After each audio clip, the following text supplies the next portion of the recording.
que dejamos a medias el otro día, eh, estos temas no sé si porque no soy cardiólogo, me parecen extremadamente interesantes. Y tal vez será porque, como les decía al principio, la cardiopatía isquémica es la enfermedad que más enferma y mata personas en el mundo. Ustedes ven la cantidad de gente que está muriendo con el COVID, ¿no? Pero eso ni siquiera se compara a a lo que muere normalmente por, por cardiopatía isquémica. Y por cardiopatía isquémica no hacen el escándalo que hacen por el COVID. Sin embargo, no quiero restar importancia al COVID, claro. Tanto así que mi hospital ya es COVID completamente, ya no se atienden a otros pacientes, solamente COVID. Entonces les decía que la cardiopatía isquémica pues es realmente interesante y lo que yo les he recordado el otro día, o para los que nunca lo habían visto de esa forma, he tratado de mostrarles de qué se trata, por qué se produce la angina de pecho, por qué se produce la isquemia y qué es lo que se tiene que hacer.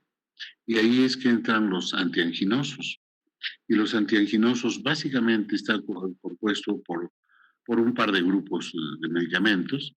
Sin embargo, hay algunos otros que pueden tener una acción parecida, pero básicamente son dos grupos grandes que son los nitratos y los calcioantagonistas. Les hacía mención también que algunos otros consideran a los beta bloqueadores o a los bloqueadores de beta receptores adrenérgicos.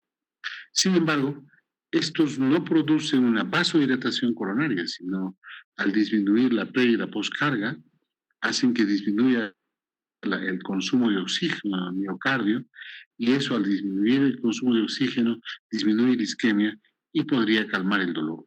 Podría. Lo cierto es que estos beta bloqueadores sí tienen un efecto positivo a la postre de este problema. ¿Ok? Entonces vamos a seguir con nuestra charla. Eh,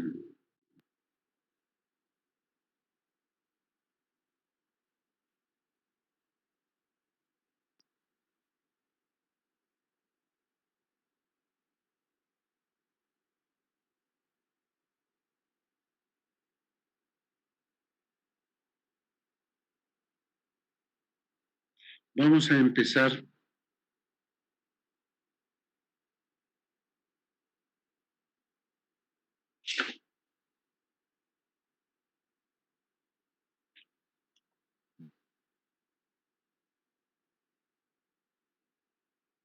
Y da un momentito, por favor.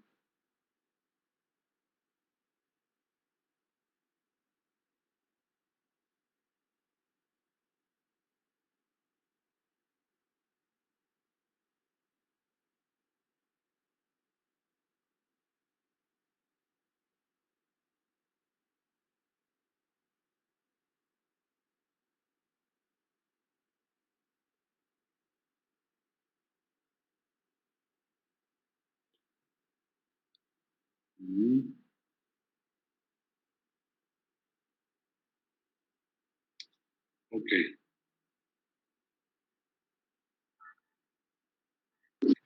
Vamos a hablar entonces de los nitratos orgánicos. Hola, hola, ¿me escuchan? Sí, doctor, lo escuchamos. Sí, doctor. Sí, doctor, sí se escucha. Ok. Entonces, vamos a hablar de los nitratos orgánicos. Este grupo de medicamentos constituye realmente un pilar fundamental para el tratamiento de las enfermedades cardiovasculares, y esto hace más de un siglo. Se descubrió hace mucho tiempo y se utilizaba el nitrato de amilo para calmar los dolores que se producían en el pecho y que ya se sabía o se suponía con forma acertada de que esto era del corazón. Estos nitratos orgánicos son medicamentos que van a producir o van a resultar con el aumento del óxido nítrico, por lo que algunos lo llaman donadores de óxido nítrico. Y el efecto fundamental es pues la relajación del músculo, que está el músculo lisovascular, el endotelio, y eso, esa vasodilatación no solamente produce en las coronarias, sino produce en todas partes. Disculpen chicos, un momentito. Aló, dime, te escucho. No, ahora estoy en una hora después de... ¿A qué hora va a entrar? Ya, a las 8:05 llámame, por favor. Yo voy a ir, ¿ya? Estoy en plena clase, por favor. Eh, Les decía, son donadores de óxido nítrico, su efecto primordial es la relajación del músculo y lo que va a producir esta dilatación es que no solamente actúa en las arterias coronarias, actúa en las arterias en forma general y también actúa en las venas. Entonces, por lo tanto, hace algo parecido a lo que hacen también los beta bloqueadores, o sea, reduce la precarga, reduce la poscarga, pero además dilata las coronarias. O sea, este tiene un efecto doble. ¿Sí? Y realmente va a producir, va a calmar el dolor. Sin embargo, esta dilatación de los vasos, esta mejoría de los síntomas, no va a solucionar el problema. El problema, en más del 90% de los casos, como ya lo vimos, es una aterosclerosis, es una tumoración ateromatosa, tumor de grasa en las arterias coronarias, puede ser en cualquier parte, ¿no? Pero acá estamos hablando del corazón, porque también hay aterosclerosis cerebral y aterosclerosis renal, y en todas partes, incluso en las piernas, ¿no? Pero ahora hablamos de la aterosclerosis coronaria, ¿no? Entonces, lo que se produce ahí es una obstrucción por algo físico, por un tumor, por una bola de grasa. Entonces, la solución definitiva de esto es sacar la bola de grasa. Entonces, eso ya de alguna forma también les expliqué el otro día. Espero que haya sido provechoso.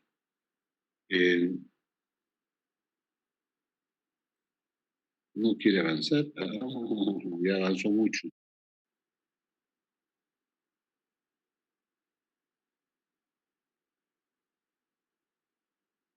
Eh, Estos nitratos orgánicos se llaman orgánicos para diferenciar de otro tipo de nitratos, es que se confunde y ustedes han debido escuchar que la nitroglicerina es pues el nitrato que produce explosiones y que con eso se produce la dinamita. Esto es parte de eso. Sin embargo, estos nitratos no producen explosiones. En su concentración, en su presentación, no producen explosiones. Y algunas veces, ya lo van a ver, se usa como parches, y estos parches se pegan en el pecho muchas veces, y cuando se produce un paro cardíaco, no da tiempo a sacar lo que tiene y le produce una descarga eléctrica, y ahí sí puede producir una pequeña explosión. ¿Sí? Para que no se olviden de que es nitroglicerina. Sin embargo, estos nitratos van a ser compuestos nitrosos que contienen óxido de nitrógeno y que se convierten en el radical activo que es el óxido nítrico, que es el factor relajante de origen endotelial. O sea, es el factor relajante del endotelio, ¿sí? Porque la endotelina que se produce en el endotelio, que es a la par del óxido nítrico, es un tremendo vasoconstrictor. El óxido nítrico lo que hace es relajar. Al relajar la musculatura, va a disminuir la resistencia vascular periférica, va a disminuir la presión arterial. Estos nitratos tienen la capacidad de desnitración para liberar óxido nítrico y han sido denominados en conjunto nitrovasodilatadores. Porque son vasodilatadores, pero son del grupo de los nitratos. Hay algunas clasificaciones que ustedes van a ver que son nitratos, nitritos, pero lo que nos interesa son los nitratos. Sin embargo, la nitroglicerina, algunos decían que era nitro, porque eran del óxido del ácido nítrico, pero no, es un nitrato. Es un trinitrato de glicerol. Ahora vamos a ver. Los nitratos orgánicos son ésteres del ácido nítrico. El ácido nítrico es otra cosa, no es lo mismo que el óxido nítrico, por si acaso. ¿Cómo es que actúan? Liberando óxido nítrico, este se combina con algunas sustancias intermediarias y el óxido nítrico inhibe la producción y la acción de la endotelina. Esta endotelina que les decía que es un gran vasoconstrictor. Si disminuye su producción y anula su acción, entonces ya no se produce vasoconstricción. Y como además el óxido nítrico es vasodilatador, se produce una tremenda vasodilatación. Tanto así que puede producir hipotensión. Y eso es algo que hay que tener en cuenta. Nunca le van a dar ni un nitrato a alguien que está con hipotensión. Y tampoco lo van a juntar con otros medicamentos como el sildenafilo que produce vasodilatación, porque produce una hipotensión tan severa que produce la muerte. Por eso no se usa. El óxido nítrico y sus intermediarios estimulan directamente a la guanilil ciclasa. Esto cataliza la transformación en guanosina trifosfato en guanosina monofosfato, ¿sí? Involucrando la fosforilación de la proteína sinasa del músculo lisovascular, donde específicamente actúa es en las cadenas ligeras, en las delgadas de miosina, que van a regular la contracción o la contractilidad de este músculo. Expulsa calcio al extracelular, disminuye el calcio intracelular y por lo tanto produce relajación, disminuye la contracción y produce relajación. Y esa relajación lo que produce es vasodilatación. Esa es su forma de actuar. Este es algo parecido, la guanilil ciclasa, cómo actúa en el músculo liso, en la célula endotelial, en el vaso sanguíneo, etc. Entonces, la relajación de la musculatura lisa vascular, les decía, no solamente actúa en las coronarias, actúa en las venas y no necesitas grandes dosis para que actúe en las venas. Con dosis mínimas ya está produciendo vasodilatación venosa, va a disminuir eso la demanda de oxígeno por el miocardio. Disminuye el retorno venoso, disminuye la presión y el volumen diastólico de ambos ventrículos. Pero cuando se disminuye el volumen y la presión telediastólica del ventrículo izquierdo, estamos hablando directamente de la disminución de la precarga, ¿no? De la cantidad de sangre que tenemos al final de la diástole antes de lo que se va, antes del inotropismo, antes de la contracción, ¿no? Y eso hablamos de la precarga, ¿no? Y cuando actúa en las arterias, generalmente su acción es por mayores dosis, se produce una vasodilatación en grandes arterias y que produce disminución de la resistencia vascular, porque también actúa no solamente en las grandes arterias, sino también en las arteriolas. Eso va a disminuir la demanda de oxígeno por el miocardio, por lo que disminuye la poscarga. Al disminuir la poscarga, se disminuye la poscarga porque disminuye la presión arterial, la presión que está en la aorta, por delante del ventrículo izquierdo. Entonces, esa disminución de la poscarga disminuye el trabajo del corazón. Ya no se necesita tanta fuerza de contracción. Y si te ha disminuido también la precarga, por ambos lados se disminuye el consumo de oxígeno. Eso hace que baje el consumo de oxígeno en general por el miocardio y eso hace que mejore la isquemia y eso puede calmar el dolor. Además de que estamos produciendo vasodilatación coronaria, ¿no? Actúa en la misma coronaria. Sin embargo, cuando se aumenta el aporte miocárdico de oxígeno, de lo que hablábamos, se produce una redistribución del flujo de la zona isquémica y mejora el vasoespasmo. La zona isquémica no está en la arteria coronaria. La zona isquémica es parte del miocardio, donde se está requiriendo oxígeno y nosotros no podemos suplir lo que ellos necesitan. Pero cuando se reacomoda allí, va a disminuir el espasmo en la coronaria. Ese es un efecto maravilloso. No sé si me entienden, pero para mí es maravilloso. Cuando se administra rápidamente los nitratos y a dosis elevada, la reacción es un tanto diferente. Hay una disminución rápida de la presión sistólica y de la presión diastólica, y eso va a disminuir el gasto cardíaco. Hay una activación compensadora del sistema nervioso central y tratando de compensar el sistema simpático en el sistema nervioso central, produce taquicardia. Esta taquicardia va a producir vasoconstricción arterial periférica. Eso aumenta la resistencia vascular sistémica, un tanto de lo contrario de lo que estaba produciendo en sus acciones normales, a dosis normales. Por eso no se usa la nitroglicerina o los nitratos en bolo, no es que ya ponen inyección, no. Se usa muy lentamente, porque además dura muy poco, y se indica en infusión.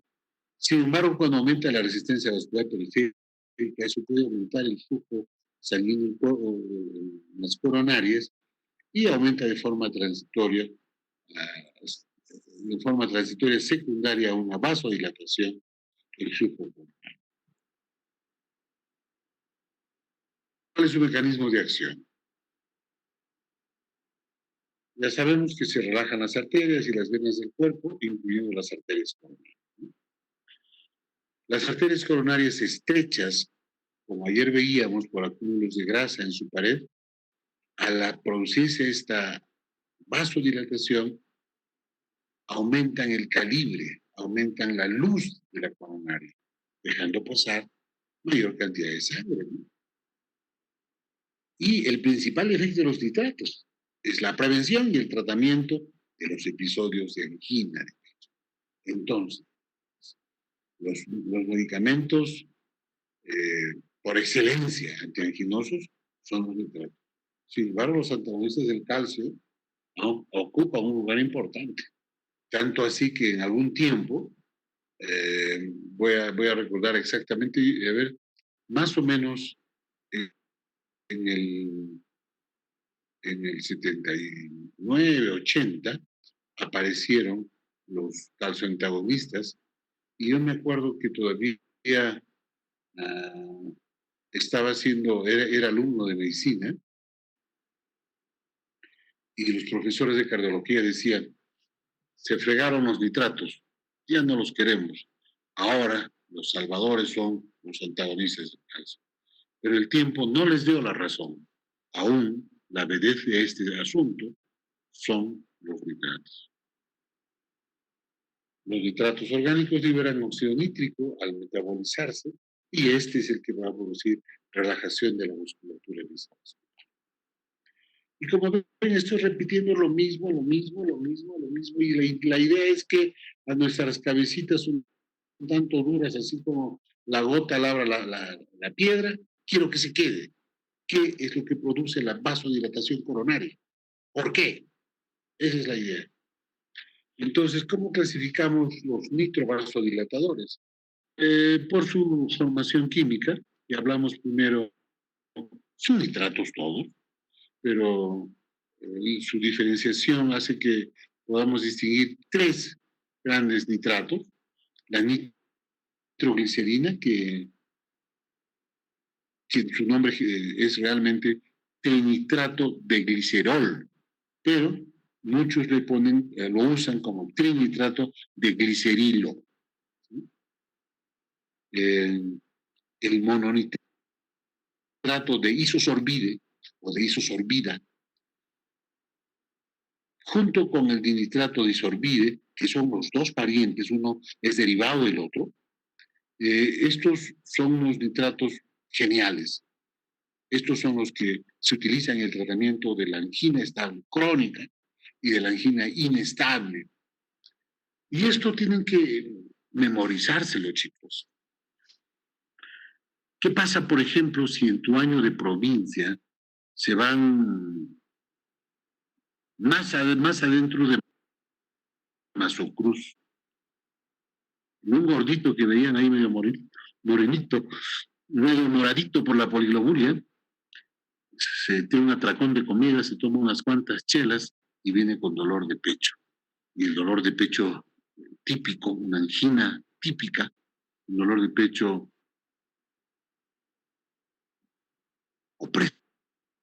opresivo, retroesternal, con irradiación al hombro izquierdo, con irradiación a los dientes, y dificulta la respiración, sin embargo no aumenta con la respiración, produce una dificultad, pero el dolor es tremendo. ¿Qué van a hacer allí? Un médico. Los médicos son ustedes tienen que resolver el problema. Entonces, si ahí tienen unas pastillitas de mononitrato de isosorbide o de nitroglicerina sublingual, le toman la presión a su pacientito y si su presión es normal o alta, le dan inmediatamente. Y eso le puede salvar la vida. Otro nitrovasodilatador es el nitroprusiato de sodio, pero este nitroprusiato de sodio no actúa en las coronarias, actúa en las venas y actúa en las arterias. Tanto así que todavía se utiliza, pero esto se utilizaba, era el pan de todos los días cuando yo era residente en cardiología, porque había una emergencia hipertensiva y bueno, nitroprusiato de sodio. Ahora eso ha cambiado un poco, pero aún es una herramienta maravillosa. ¿Con qué interactúan los nitratos? Les decía hace un rato, ¿no? Con el sildenafilo. El sildenafilo es un inhibidor de la fosfodiesterasa, un grupo importante que produce vasodilatación, y ustedes ya deben sospechar de qué estoy hablando, pero que empezó su uso como vasodilatadores arteriales para el tratamiento de la hipertensión arterial. Y durante su uso se dieron cuenta que esto podía producir llenado de los senos cavernosos y ahora se utiliza con ese fin. Su efecto es mucho mejor, mucho más benéfico en ese sentido que con hipertensión. Tanto así que no utilizamos sildenafilo como antihipertensivo. Y les cuento que el sildenafilo produce un poquito de vasodilatación coronaria. Y tiene también un efecto en el miocardio, pero no les quiero decir, no les quiero contar otras cosas. Lo importante es que nunca se debe asociar el sildenafilo con los nitratos, porque puede producir una hipotensión grave, tan grave, que el tipo pierde la conciencia, puede producir una arritmia fatal y se muere. Por eso no se utiliza. Más si el paciente es cardíaco. También interacciona con la heparina, porque los nitratos inhiben la actividad anticoagulante. Y lo mismo pasa con el activador tisular de plasminógeno, que disminuye su eficacia trombolítica. Y esto es clave, chicos, es clave. ¿Por qué? ¿Qué será eso? Y para este doctor, este señor, es clave. Lo que pasa es que en el tratamiento del síndrome coronario agudo o del infarto de miocardio, para ser más preciso, nosotros utilizamos nitroglicerina como vasodilatador que va a calmar el tremendo dolor del infarto, pero también utilizamos heparina como anticoagulante. Y además, si es que no podemos hacer una angioplastía, como es el caso de Puno y de la mayoría de partes del Perú y del mundo, que no tenemos un laboratorio donde se pueda hacer cinecoronariografía y donde se pueda hacer una angioplastía, y tenemos un infarto ST elevado, lo que vamos a hacer es una trombolisis. Y ¿Con qué hacemos trombolisis? Hay varios trombolíticos, pero el mejor, el más parecido a la realidad, a lo fisiológico, es el activador tisular de plasminógeno, lo que se conoce como nombre de la jerga de ATP. El activador tisular de plasminógeno es una parte del sistema de coagulación de nuestro organismo. Cuando se producen trombos pequeñitos por alguna razón, nuestro organismo va a producir una sustancia que se llama plasminógeno. Y existe otra sustancia que es el activador tisular del plasminógeno, que lo activa el plasminógeno y va a producir ruptura, va a demoler los trombos. Entonces, ese principio, usamos nosotros. Es más, se ha clonado al activador tisular de plasminógeno y se produce una droga exactamente igual que lo utilizamos nosotros para que ese trombo que me estaba tapando la luz del vaso se lise. Y por eso se llama trombolisis. Al lisar ese trombo, al desaparecerlo, se abre el vaso, tengo luz, pasa sangre, y si es a tiempo, ya no se muere el corazón, ya no hay infarto. Qué chévere es la cardiología, ¿sí o no? ¿Mm? Esos son los nitratos. Ahora les vamos a dar unos toquecitos de las drogas. Ya lo que me interesa es lo que ya les he dicho. Eso es lo que quiero que sepan. ¿Por qué debo tener cuidado con el sildenafilo? ¿Por qué no debo tener cuidado con la heparina que tengo que usar? ¿Y por qué tengo que tener cuidado con el activador tisular de plasminógeno? La nitroglicerina, que es nitrato de glicerilo, o nitrato, o nitroglicerol también le llaman, pero es nitroglicerina, y la nitroglicerina es más fácil acordarse porque es lo que se utiliza como explosivo, ¿no? Ya sabemos que actúa como un potente vasodilatador del músculo lisovascular y que actúa en las arterias y que actúa en las venas, que su efecto sobre las venas predomina sobre el efecto sobre las arterias. Por lo tanto, al hacer vasodilatación venosa, va a disminuir la precarga, que ya les he explicado, y al actuar sobre las arterias, disminuye la postcarga. Y eso disminuye el consumo de oxígeno y todos sus efectos benéficos. ¿Por dónde se administra la nitroglicerina? Lo maravilloso es que esto podemos utilizarlo, estos nitratos, podemos utilizarlo por vía sublingual, por vía oral o por vía parenteral. Lo que pasa es que para usar la vía parenteral, tenemos que tener la droga que no se encuentra en la farmacia de la esquina. Es una droga de uso un tanto restringido. No se encuentra en la farmacia de la esquina porque no todos saben usar nitroglicerol. Es más, ni siquiera es conveniente que cualquiera lo use. Tiene que ser un cardiólogo o intensivista o un médico internista dedicado a la cardiología, porque puede traer tremendas hipotensiones y puede causar la muerte.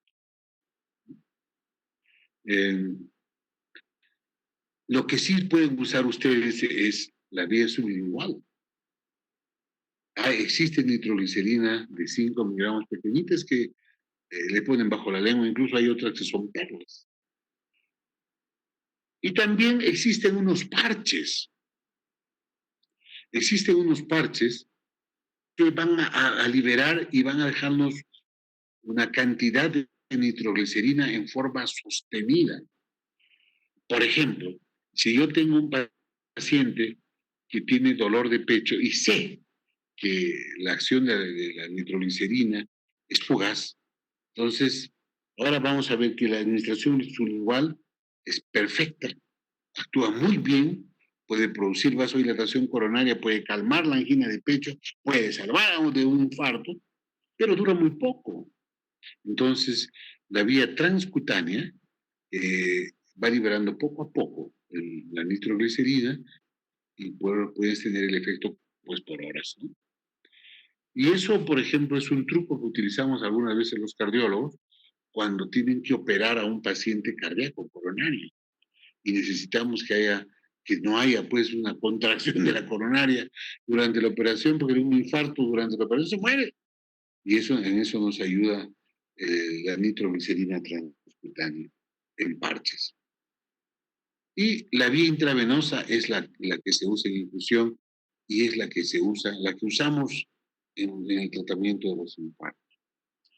Y es maravilloso, ¿no? Esto no es analgésico, pero el paciente está con un dolor que se muere, pero que se muere, es un dolor terrible. Le ponen su nitroglicerina y el paciente empieza a sonreír, se le pasa el dolor. ¿Por qué? Ya lo hemos visto varias veces, ¿no? Entonces se absorbe muy bien por la mucosa bucal, en 38.5% tiene un efecto antiaginoso evidente a los 3 minutos y puede durar hasta 60 minutos. Eso es cuando le dan por la mucosa bucal, ¿no? En la piel de los parches, el 75% de efectos inician a los 30 minutos y puede durar 8 a 10 horas. Por eso es que se ponen estos parches a algunos pacientes, para mejorar en forma sostenida la angina. Se distribuye por todos los tejidos del organismo. La vida media es de 1 a 3 minutos. Tiene una vida media muy pequeñita, ¿no? Muy corta. Para que la vía sublingual dure un poco más, les tienen que poner algunos excipientes para que dure por lo menos 60 minutos. Y los de vía oral le ponen con otra conformación para que dure por lo menos 6 horas, 6 a 8 horas. Su metabolismo es hepático. Los metabolitos son 10 veces menos potentes como vasodilatadores y su eliminación es renal. En su presentación, les decía, hay perlas de 0,4 miligramos, que son las que se utilizan bajo la lengua, el parche transdérmico de 5 miligramos, de 10 miligramos. Esto se utiliza solamente en algunas ocasiones. No podemos utilizarlo en forma permanente, porque si me ocasiona tanta mejoría, si me calma el dolor, entonces me compro mi parche todos los días, ya no tengo dolor. Si lo usan en forma continua, le produce tolerancia, ya no le hace nada. Entonces, hay que utilizarlo solamente en ocasiones especiales. El glicerol trinitrato, la nitroglicerina, viene en forma de ampollas de 5 miligramos por mililitro, y estas ampollas vienen de 5 mililitros. Esto se utiliza en el tratamiento del síndrome coronario agudo, cuando hay muchísimo dolor, sea angina inestable o sea infarto, pero es pilar fundamental del tratamiento del infarto. Vienen ampollitas de 50 miligramos, se diluyen 250 mililitros de solución en una dextrosa al 5% y se administra en una bomba de infusión. Y se va goteando pues al paciente, y como tiene una vida media tan cortita de 1 a 3 minutos, pues si le están goteando en forma permanente, la acción también es permanente y el beneficio es permanente. Ahora hablamos del dinitrato disosorbide, que es lo que más hay en el mercado. Sin embargo, ahora ya hay nitroglicerina. Por mucho tiempo nosotros hemos tratado en el Perú las cariopatías químicas agudas y crónicas solamente con disosorbide, porque no había nitroglicerina. Ahora ya hay nitroglicerina, tanto sublingual como parenteral, y hace más o menos unos 15, 18 años ya no utilizamos disosorbide parenteral, solamente usamos nitroglicerina. Pero al principio todo era disorbide. El dinitrato disosorbide también es un nitrato, pues, lo que va a producir relajación del músculo vascular en el aparato cardiovascular, disminuye el trabajo cardíaco, disminuye el retorno venoso, disminuye el volumen sistólico. Entonces, disminuye la precarga y la poscarga, ¿no? Pero como actúan las coronarias, también, además de la acción de la disminución de la precarga y la poscarga, entonces alivia el dolor cuando ya está y previene si no está. Ya no, si ustedes toman su nitrato, en este caso el nitrato de isosorbide, ya no van a tener dolor, ¿no? Los efectos sobre la tensión de la pared del ventrículo izquierdo y sobre el gasto cardíaco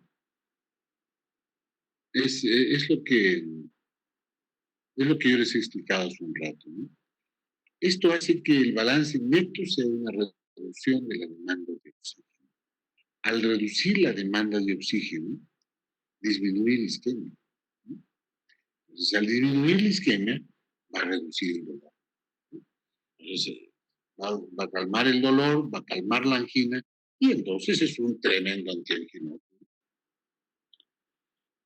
¿Por dónde se administra? Por vía oral, por vía sublingual. Antes utilizábamos en vía parenteral. Ahora es por vía oral y sublingual. Cuando tienen un paciente que tiene dolor de pecho y ustedes sospechan que es coronario, entonces le ponen una tabletita de 5 miligramos bajo la lengua, sublingual, y eso debería calmar el dolor. Pero la medicina, pues, es tramposa. El dolor del infarto, el dolor isquémico, es un dolor retroesternal, ¿no? Algunos lo describen como preesternal, pero está detrás del esternón, ahí adentro está, ¿no? Y generalmente es en la parte baja del esternón y tiene una irradiación característica. Pero hay un cuadro digestivo que es una patología esofágica que produce, ¿no?, un dolor parecido y en el mismo lugar. ¿Saben cuál es lo peor? Ustedes le dan isorbide o nitroglicerina, mononitrato, o nitrato de isosorbide, y también calma el dolor del esófago. Porque también el esófago tiene capa muscular y también actúa ahí. Entonces, ustedes pueden estar tratando un espasmo esofágico pensando que es un infarto. Pero para eso están, ¿cómo se hace el diagnóstico de infarto, ¿no? Solamente una parte es la clínica. Para eso está el electrocardiograma, para eso están las enzimas, para eso están las imágenes, ¿no? Pero en el campo de repente ustedes no tienen, ustedes tienen el isorbide. Y si es un espasmo esofágico, le calma en buena hora. Y si es un infarto, también. Lo importante es que están haciendo algo. Ya llegará a la ciudad, ya verá el cardiólogo lo que tiene y le dará su tratamiento correspondiente. Pero lo que le corresponde a ustedes es evitar que se muera esa persona. Y si es un espasmo esofágico, vean, no le han salvado la vida, pero ¿y si era un infarto? ¿Y si se moría? Le hacen mal poniendo una tabletita de nitrato de sorbido de nitroglicerina. No le hacen mal. Pueden salvarle la vida. Solamente que tienen que tomarle antes la presión. Si el paciente es hipotenso, no se debe dar. Se absorbe en la mucosa bucal, en el tubo digestivo. Como se absorbe en la mucosa bucal, es que se utiliza la vía sublingual. La distribución es en todos los tejidos del organismo. Su vida media es de 5 a 6 horas. Y el metabolismo hepático es la característica de eso. Se elimina también por vía renal. ¿Dónde se indica el nitrato isosorbide? En la hipertensión arterial. Pero nosotros no tratamos hipertensión arterial con isorbide. Pero si tienen un paciente coronario que además tiene hipertensión, con uno matan 2 pájaros de un solo tiro, ¿no? En la insuficiencia cardíaca. ¿Por qué? Porque disminuye el precarga y poscarga, pues. Por eso, mejora la insuficiencia cardíaca. Y la insuficiencia cardíaca realmente es sumamente apasionante. impresionante. Lo vamos a ver por partes, ya lo hemos visto ya en algunas cosas. Ahora vamos a ver, lo estamos viendo en los nitratos, que se puede utilizar en insuficiencia cardíaca, y se utiliza en la angina de pecho. Ya saben por qué. Su presentación es 10 miligramos de nitrato isosorbide y 5 miligramos de nitrato isosorbide. El de 5, son chiquititas, se pone bajo la lengua. Las de 10 son por vía oral. ¿Okay? Las dosis va desde 5 a 20 miligramos cada 6 horas por vía oral y por vía sublingual es 5 miligramos. Y esto se puede repetir varias dosis, hasta 3 veces cada 15 minutos. Y es importantísimo porque de repente ustedes le dan uno a su paciente que probablemente tenga una coronariopatía y que probablemente le esté haciendo un infarto, le dan uno y sigue con dolor, le pueden dar otro y otro, tomándole la presión. La vía intravenosa es recomendada de 1 a 2 miligramos por minuto de 1 a 2 miligramos por minuto y por hora. Las reacciones adversas. Todos los nitratos producen una cefalea terrible. Si ustedes están poniendo dinitrato disosorbide vía endovenosa o están poniendo nitroglicerina por infusión, es mucho más fácil manejar la infusión.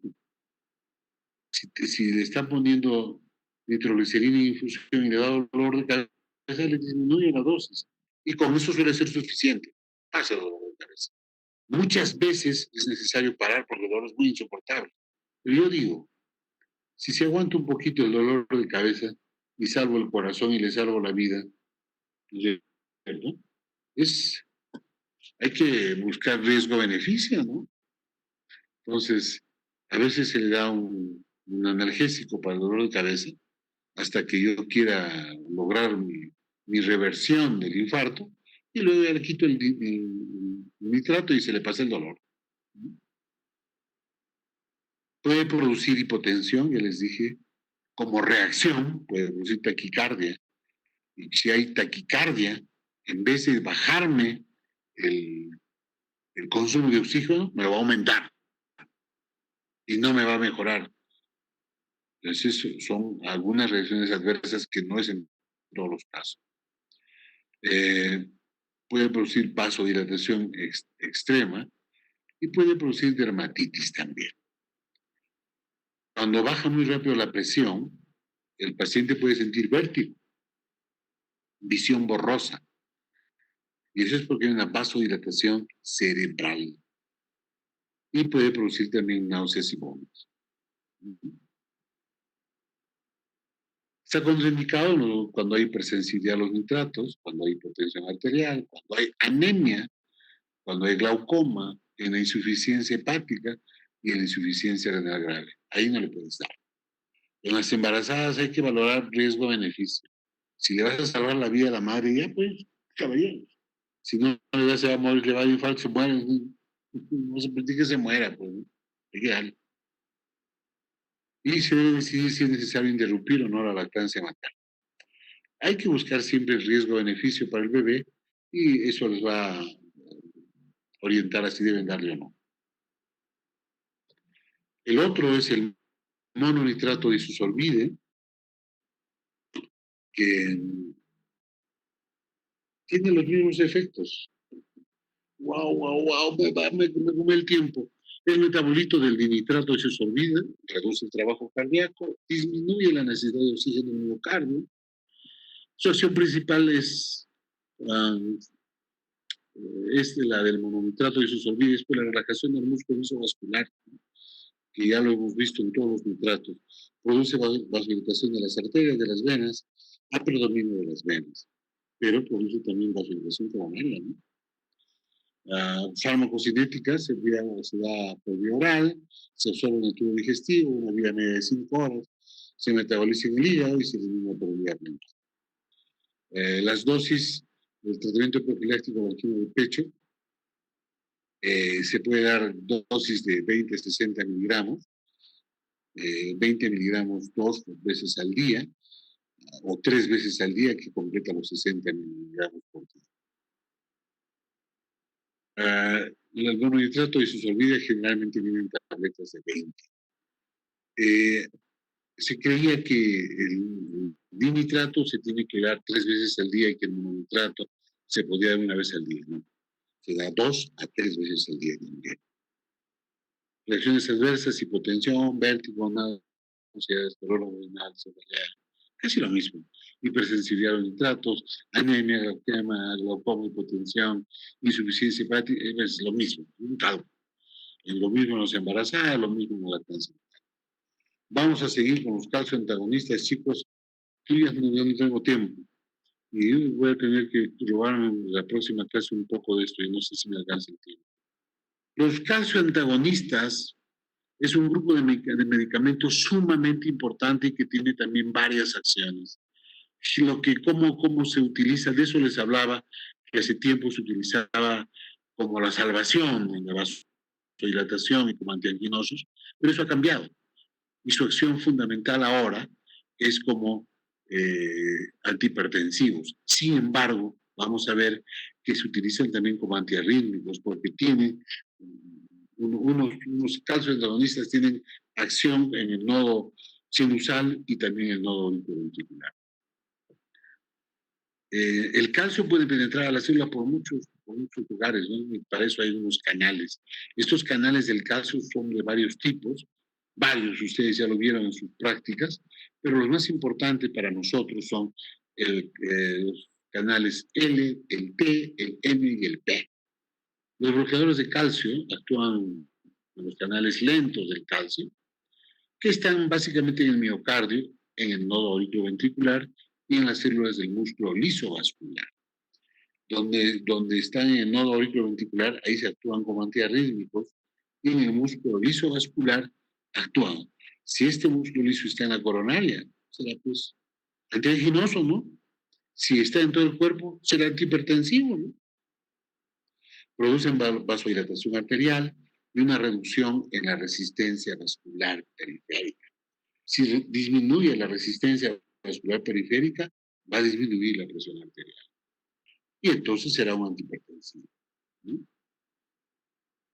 Esta clasificación no es muy común, pero la traigo aquí porque me permite mostrar lo siguiente.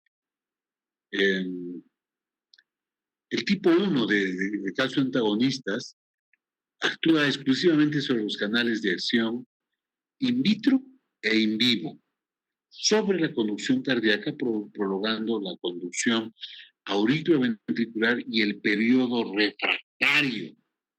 Pero no son todos los calcio antagonistas, son 2 grupos.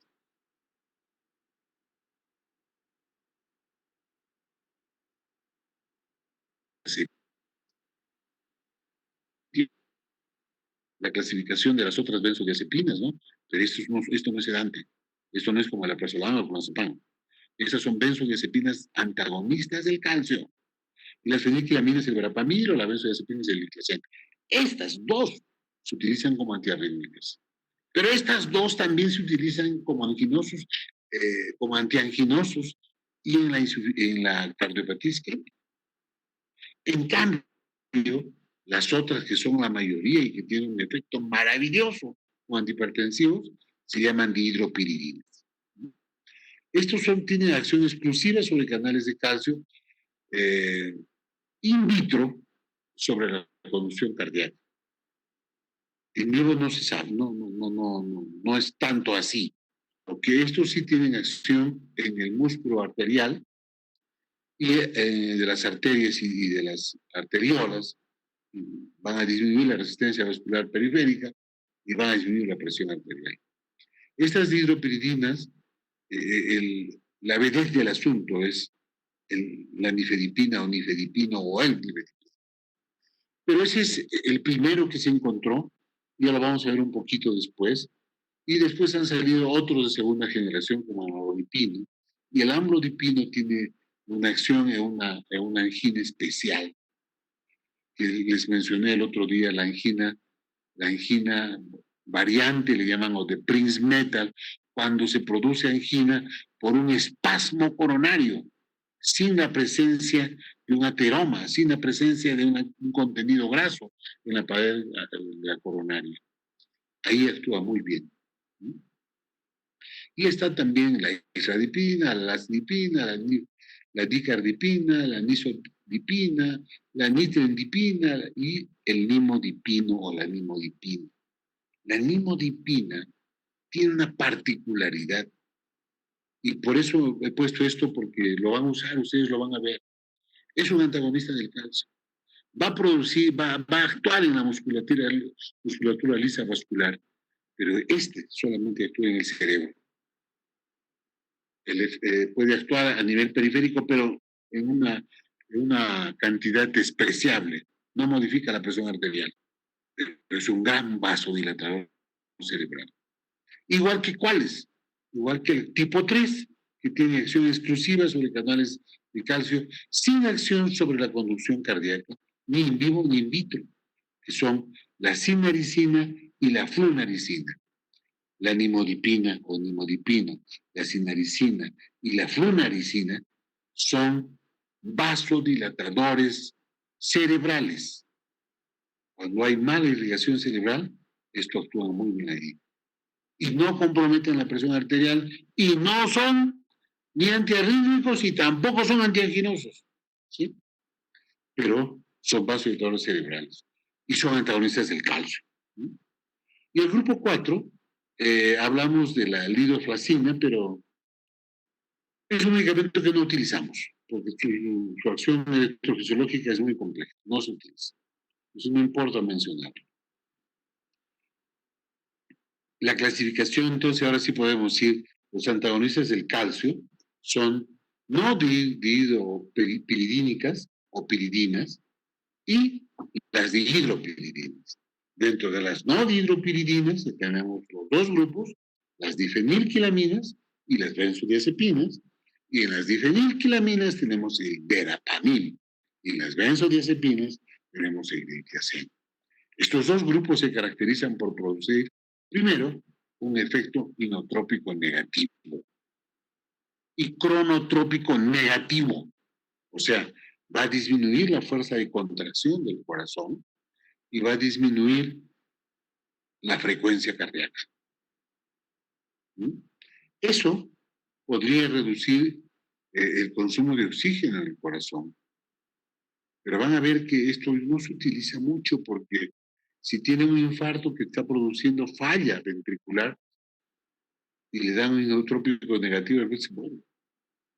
Y si le baja mucho la frecuencia cardíaca también. Pero la frecuencia cardíaca se puede bajar porque los beta bloqueadores, esa es su función. Y también es inotrópico negativo. Pero ellos son mucho más útiles que los calcioantagonistas. Las dihidropiridinas, como le dijimos un montón, yo les leí hace un rato, el prototipo de eso es el nifedipino, produce un efecto inotrópico negativo, pero de mucho menor magnitud que los otros. Y no es antiarrítmico. No tiene que ver nada con el efecto cronotrópico. No sé si tengamos tiempo, pero les voy a decir ahora. El nifedipino es un medicamento que se ha utilizado por mucho tiempo como antianginoso. Entonces, alguien venía con angina, con dolor de pecho y le daban nifedipino. Pero el nifedipino viene, el clásico, el antiguo, el primero, de 10 miligramos de acción rápida, baja muy bien la presión arterial, es excelente antihipertensivo. Coronaria, un defecto. Al bajar la presión arterial produce un reflejo simpático y el reflejo simpático produce taquicardia. Y si tienes tú un paciente que está por producir infarto y le produces taquicardia, aumentas el consumo de oxígeno y lo que parecía ser, se hace. Lo que podía ser un infarto ya no se podía, ya es un infarto. Y si era un infarto, aumenta el tamaño del infarto y se puede morir. Y se han muerto. Por eso no se usa.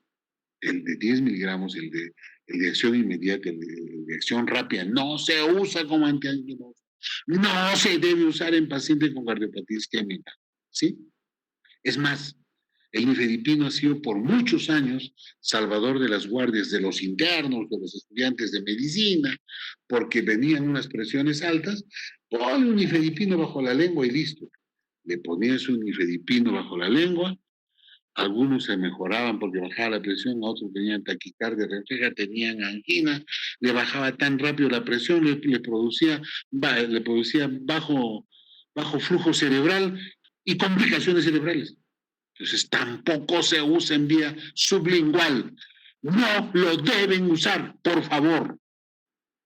Para bajar la presión rápida les decía, usen captopril. No, nifedipino. Pero he visto que sí, lo utilizan los que no saben.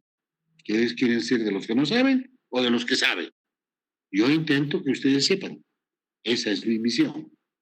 ¿Sí? Por favor.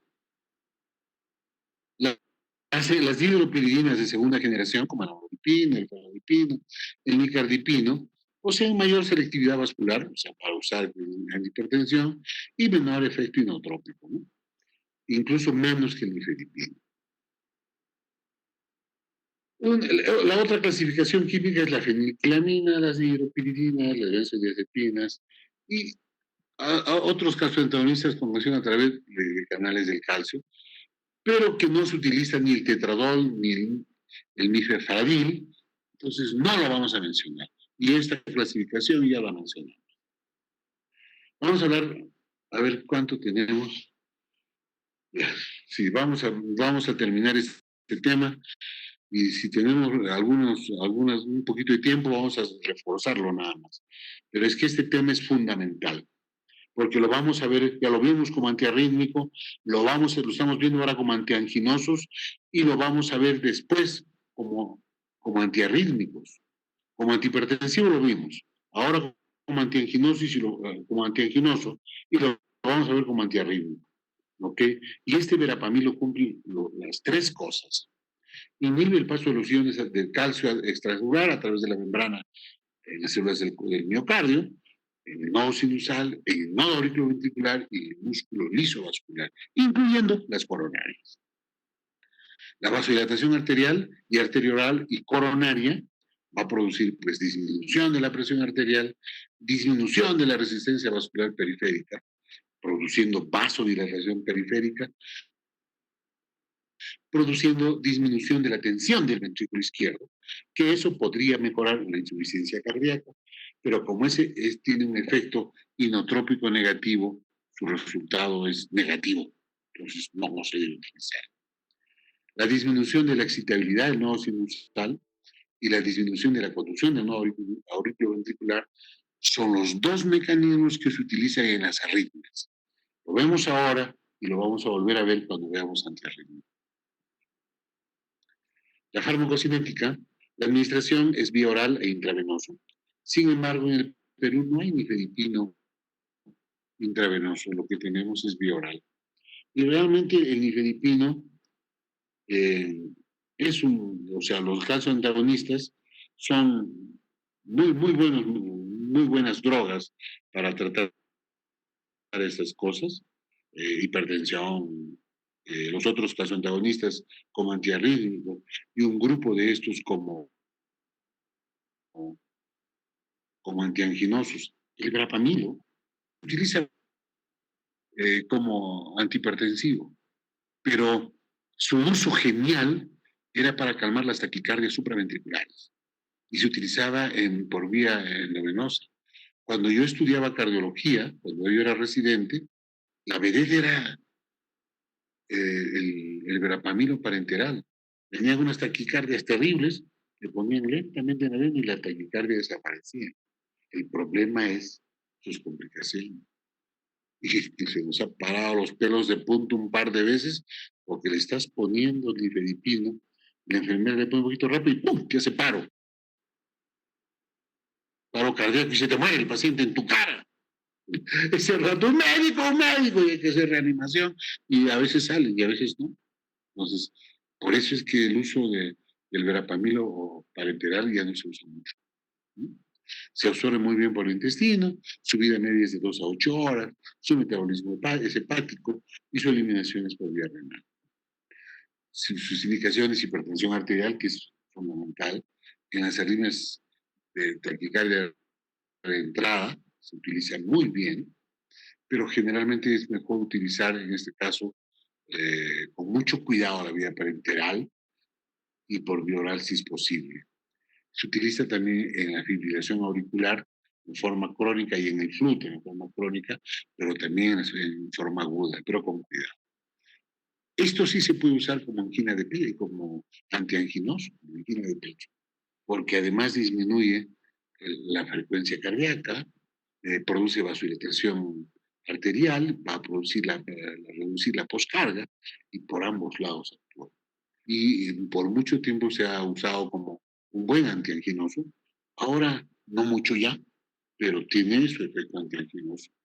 Y el verapamilo se utiliza muy bien en la angina variante o la de Prince Metal. Sin embargo, ahora ha sido un poco reemplazada por el pino. El verapamilo es genial. O sea, en esta angina por espasmo coronario se utilizaban el mononitrato, el dinitrato de isosorbide, la nitroglicerina, y sí produce un efecto, pero no muy bueno. Se complementa con verapamilo, con amlodipino y se desaparece el espasmo coronario. Entonces se utiliza mejor los calcioantagonistas.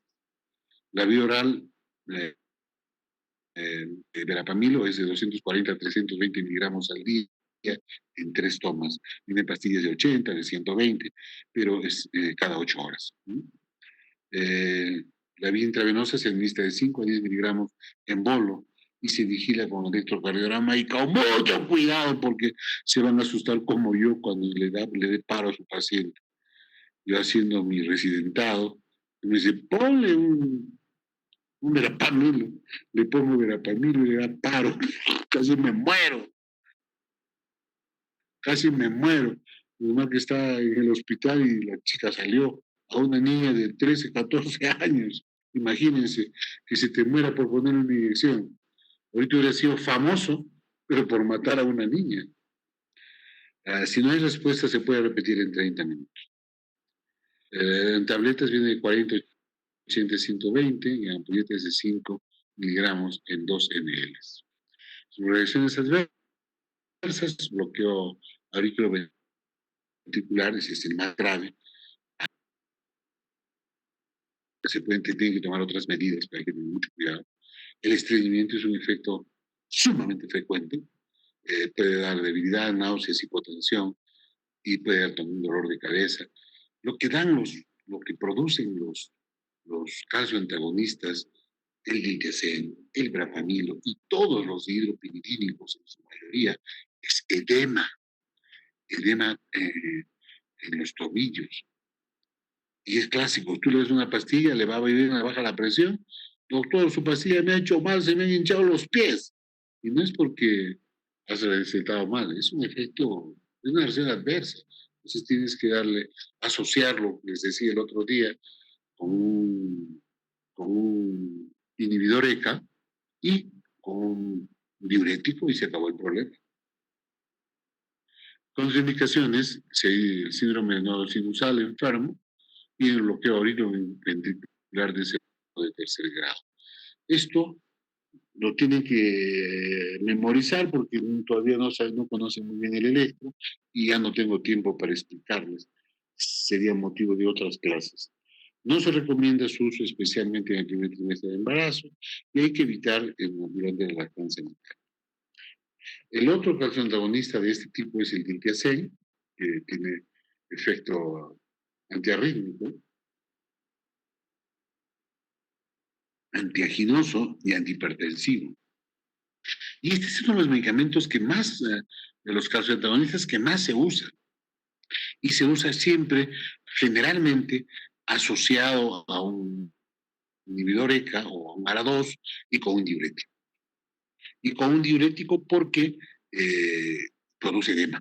Pero si le das con un inhibidor ECA, el edema disminuye. Y si le das con un diurético, perfecto, ya no se nota. El diltiazem inhibe el paso de los iones de calcio igual a través de la membrana del miocardio, en el nodo sinusal, en el nodo ventricular y en el músculo liso.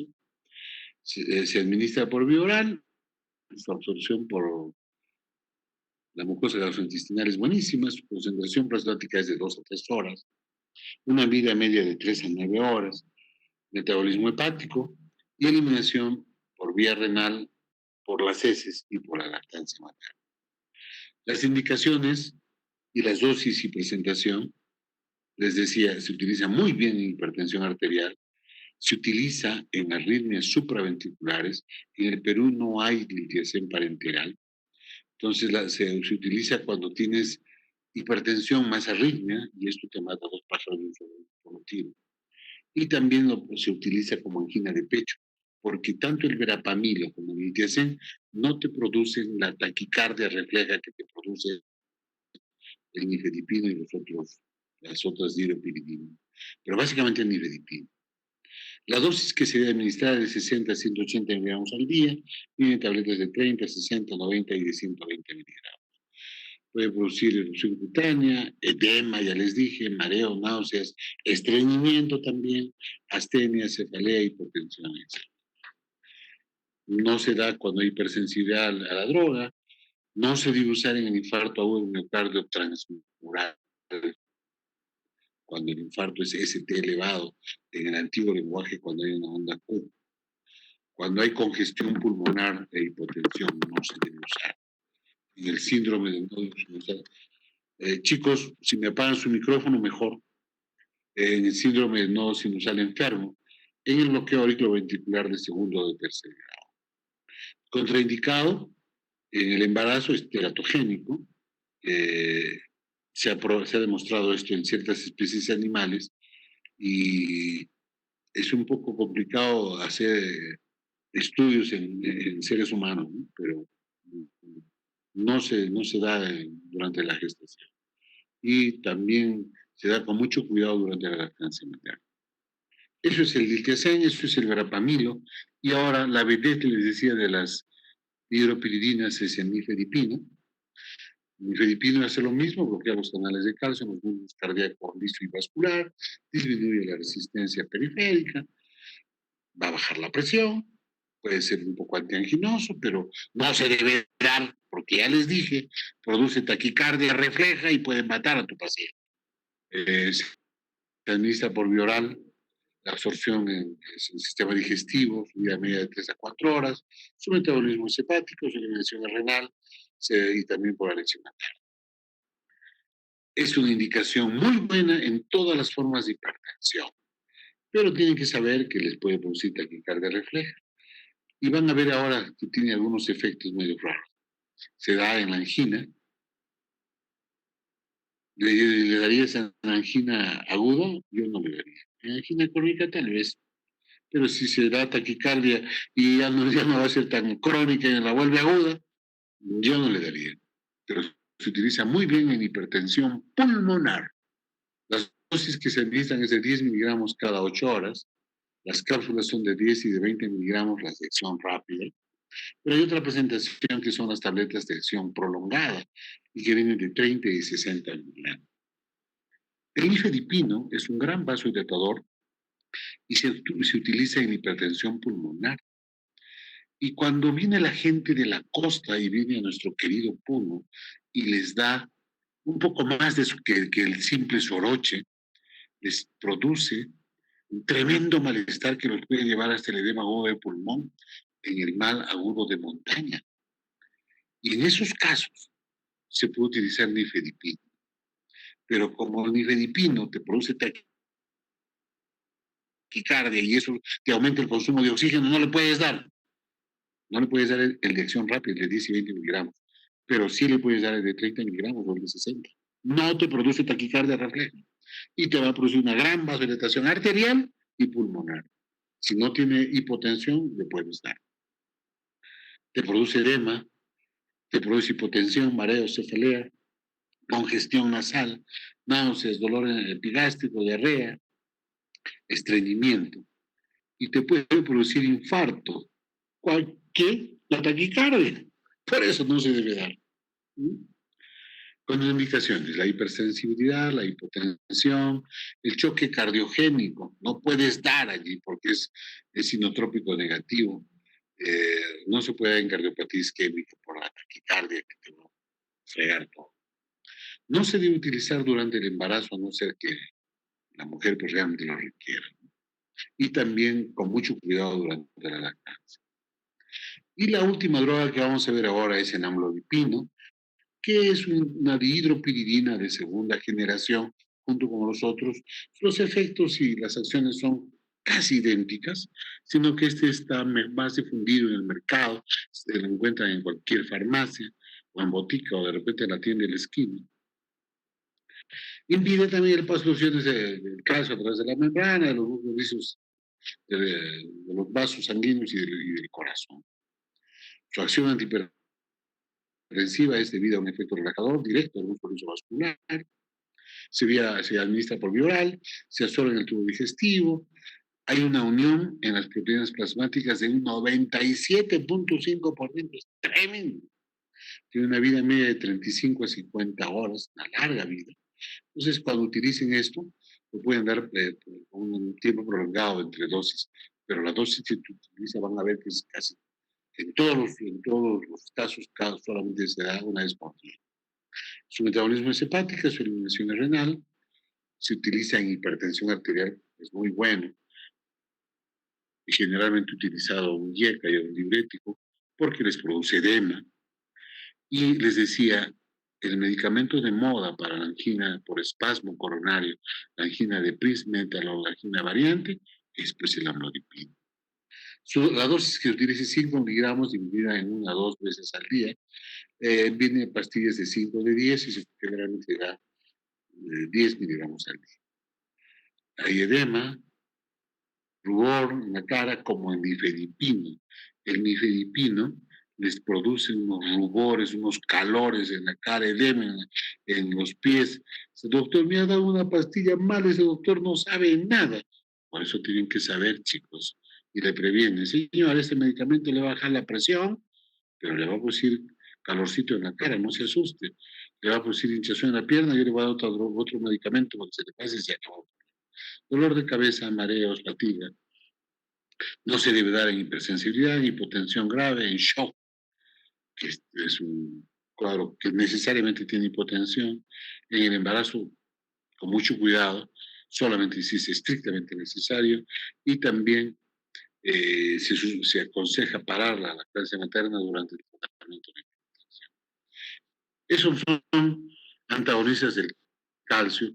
Y me he dado el lujo de poder correr con este tema, chico, porque ustedes lo han visto, lo hemos visto en los seminarios y ustedes saben un poco más que yo de este tema. Y si quieren lo podemos discutir en otro día que tengamos un poquito más de tiempo. Ahora nos hemos excedido, ya mi otro compromiso, ya deben estar poniéndome falta. Chicos, espero que haya sido útil, no les voy a llamar lista, voy a ver, tengo un mecanismo, ojalá que me sirva. La intención, chicos, es que aprendan. Esa es mi intención. Y si esto les cansa, les aburre, pues no lo escuchen. Total. Solamente escuchen los que quieren aprender, los que quieren hacer medicina, los que quieren recetar sabiendo lo que dan. No recetar como las vendedoras de la farmacia que tienen tercero de secundaria, que recetan porque la doctorita, que es la farmacéutica, que tampoco sabe de medicina, le ha dicho que se da. Esos son los que tienen que escuchar estas cosas. Chicos, muchas gracias por escucharme. Un abrazo a todos. Nos vemos mañana con los del grupo A. Buenas noches con todos. Muchas gracias, doctor. Hasta luego, doctor. Chao, chicos. Buenas noches. Buenas noches. Muchas gracias, doctor. Muchas gracias, doctor. Gracias. Gracias, doctor. Hasta luego.